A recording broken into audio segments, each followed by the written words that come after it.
પાટણ શહેરમાં છેલ્લા 3 દિવસથી પડી રહેલા ધીમી ધારના સતત વરસાદને કારણે જર્જરિત અને કાચા મકાનો ધરાશાયી થવાના બનાવો સામે આવી રહ્યા છે। આવી જ એક દુર્ઘટનામાં એક વેપારીનું મોટું આર્થિક નુકસાન વેઠવાનો વારો આવ્યો છે। સવારે 10 કલાકે શહેરના વોર્ડ નંબર 10માં આવેલા મોટા મદ્રેસા પાસે એક ઘટના ઘટી હતી। અહીં આવેલી નુરાની બેકરીની માટીની દિવાલ અચાનક જ ધરાશાયી થઈ ગઈ હતી। દિવાલ પડવાને કારણે બેકરીમાં રાખેલો તમામ કાચો અને તૈયાર માલ વરસાદના પાણીમાં પલળી ગયો હતો। બેકરી માલિકના જણાવ્યા અનુસાર આ અકસ્માતમાં તેમણે અંદાજિત ₹40,000 જેટલું મોટું નુકસાન થયું છે।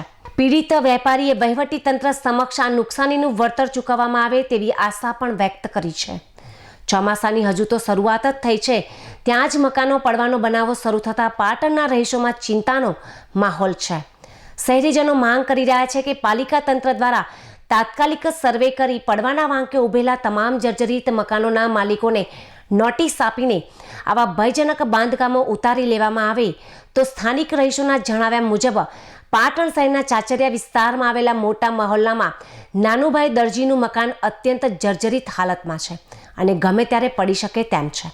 આ મકાન કોઈ મોટી જાનહાનિ સર્જે તે પૂર્વે જ તંત્ર દ્વારા તેને તાકીદે પાડી દેવામાં આવે તેવી આસપાસના રહીશોમાં તીવ્ર માંગ ઉઠી છે। શું પાલિકા તંત્ર નોટિસોથી આગળ વધી સ્થાનિક રહીશોના હિતને ધ્યાનમાં રાખીને આ જર્જરિત મકાન ઉતારશે ખરા?